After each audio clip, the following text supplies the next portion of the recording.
This is the biggest con in dog training history, and that's why it was the first thing we highlighted in the intro to this series. Over the last couple of years, the harness has become the latest trendy item to have for your dog. Everywhere you look, dogs are wearing them. All different colours, sizes, shapes, there's names on them, there's tags on them, there's different clips on them. They've basically become a license to print money, and the reason that harnesses have done so well recently is down some very clever marketing. In product descriptions for dog harnesses, you'll find some emotive words attributed to them, such as gentler, kinder. You'll also find phrases and claims such as no pull. They'll even claim to increase your dog's longevity, basically make your dog live longer if he wears a harness. And do you know what? That's complete nonsense. Harnesses weren't invented a couple of years ago. This isn't some new innovative technology. Harnesses have been around for several thousand years. They were invented by Inuit tribespeople of Siberia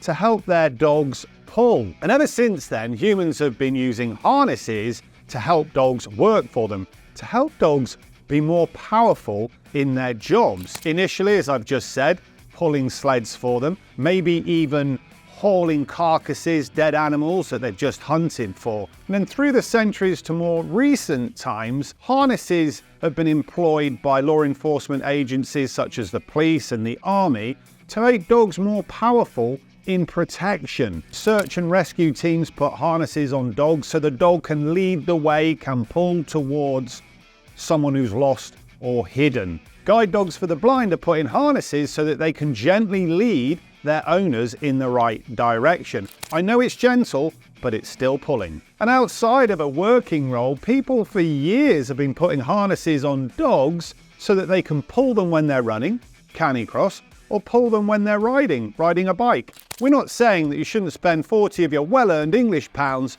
on a harness. Fill your boots, get an orange one, get a pink one, get your dog's name down the side, whatever makes you happy. What we are saying though is, don't believe some of the words that are written in these product descriptions, such as no pull, because that's complete fantasy. This equipment put on your dog isn't going to magically make it not pull. We regularly use harnesses on dogs, particularly very small ones or dogs that have breathing difficulties. But it isn't the harness that is keeping the dog under control. That's just an umbilical cord that attaches us to the dog.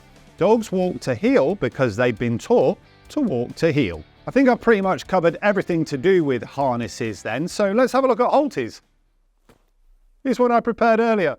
So this is a figure of 8, a gentle leader, a Halti. Look, this type of contraption, bit of equipment's had more names than I can think of. It's been reinvented more times than the wheel. I don't actually mind it as a short-term fix bit of equipment. At least anyone who's buying this is trying to get control of their dog's behaviour. The problem with this is, whilst it might give you control, it's all about physical restraint rather than training. So it's restrain rather than train. And what's really important is your dog actually learns to walk on a loose lead next to you rather than be restrained from doing so. But on the whole, short term, good bit of equipment for getting control of a dog. What really grinds my gears though is that words like gentle, kind are used for this bit of equipment, which is a physical restraint, and yet a slip lead or check chain is perceived as being nasty. And those two pieces of equipment will be covered in the next video of this series, so don't miss that.